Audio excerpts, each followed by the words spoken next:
नमस्कार, मैं हूं Amod Srivastava. Amazing thought, amazing message, amazing information की दिशा में आज एक कदम और आगे।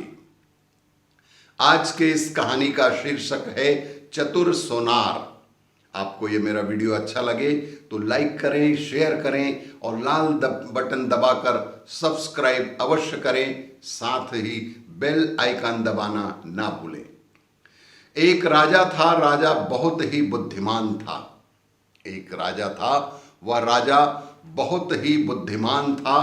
राजा ने अपने मंत्रियों से कहा कि क्या कोई मुझसे चोरी कर सकता है?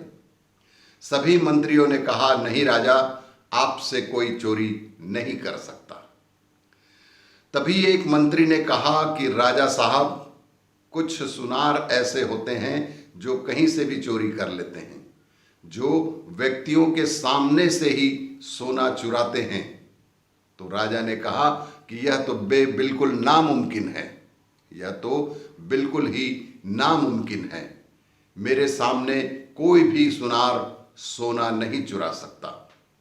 उसने राज्य के सभी सुनारों को अपने दरबार में बुलाने का आदेश दिया। आदेश के अनुसार देश के सारे सुनार राज्य में उपस्थित हो गए।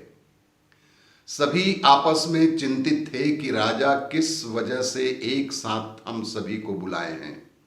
तभी राजा दरबार में आए और उन्होंने कहा कि क्या आप मेरी देख रेख में भी सोने की चोरी कर सकते हैं? कुछ सुनार ने कहा, जी हाँ, हम 1/4 सोना निकाल सकते हैं। कुछ ने कहा कि हम आधा सोना चुरा सकते हैं। तभी राम नाम के एक सुनार ने कहा कि मैं पूरा का पूरा सोना आपके सामने रहते हुए भी चुरा सकता हूं। सभी लोग बेहद आश्चर्य हुए। राम, तुम यह नहीं कर सकते। पर उसने फिर से कहा कि नहीं, मैं यह कर सकता हूं। आपके समक्ष ही मैं पूरा का पूरा सोना चोरी कर सकता हूं।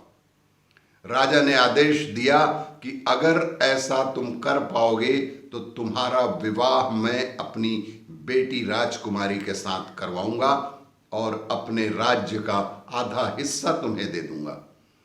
और कहा कि यह पूरा काम मेरी और मेरे पहरेदारों की निगरानी में होगा। साथ ही तुम्हें अलग से वस्त्र दिए जाएंगे, जिन्हें तुम यहाँ काम करते वक्त उन्हें ही पहनोगे और जाते वक्त अपने वस्त्र ही पहनकर जाओगे। राम ने कहा कि ठीक है, जैसी आपकी आज्ञा। राम ने दूसरे दिन से अपना काम आरंभ किया। राजा की देख रेख में एक शिव जी की सोने की मूर्ति उसने बनाने के लिए दी गई। धीरे धीरे मूर्ति का काम चलता रहा। वह दिन भर राजा के यहाँ शिव जी की सोने की मूर्ति बनाता और एक ध्यान देने वाली बात यह थी कि वह रात में शिव जी की पीतल की मूर्ति अपने घर पर बनाता। यह क्रम चलता रहा। लगभग 1 हफ्ते बाद मूर्ति बनकर तैयार हुई और राजा से कहा, अब मुझे एक चमकाने के लिए ताजा दही चाहिए। शाम का वक्त था। इस टाइम ताजा दही मिलना बहुत ही मुश्किल था। पहरेदारों को आदेश दिया गया कि ताजा दही ढूंढ कर लाएं। पहरेदार बहुत परेशान हुए, पर उन्हें ताजा दही नहीं मिला। तभी अचानक से एक युवती ताजा दही मटके में लेकर बेच रही थी। राम ने सोने की मूर्ति उस मटके में डाली और निकालकर उसे चमका दिया। फिर राजा ने अपने स्वर्ण विशेषज्ञों को बुलाया और मूर्ति की जांच करने को कहा और पूछा कि इस मूर्ति में कितना सोना है।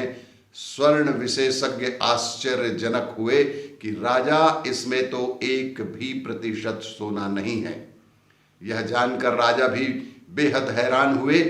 पूरा काम मेरी देखरेख में हुआ, फिर भी ऐसा कैसे हो सकता है कि पूरा का पूरा सोना गायब? उसे पहरेदार दरबार लेकर आए और राजा ने उस पूरे मटके को खरीदकर राम को दे दिया और युवती को पैसे देकर जाने को कहा। राजा ने राम से पूछा कि तुमने ऐसा कैसे किया? उसने राजा से कहा कि आप सच जानकर मुझे सजा तो नहीं देंगे। राजा ने वादा किया कि नहीं, ऐसा नहीं होगा। राम ने बताया कि दही बेचने वाली मेरी बहन थी। मैंने उस पीतल की मूर्ति उस मटके से निकाली और सोने की मूर्ति उस मटके में डाल दी थी। राजा उसकी चतुराई से प्रसन्न हुए। उन्होंने वादा किए अनुसार अपनी बेटी का ब्याह उस चतुर सुनार से करवा दिया। और भी इसी तरह की कहानियों के लिए देखते रहिए मेरा वीडियो। लाइक करें, शेयर करें और सब्सक्राइब अवश्य करें। धन्यवाद।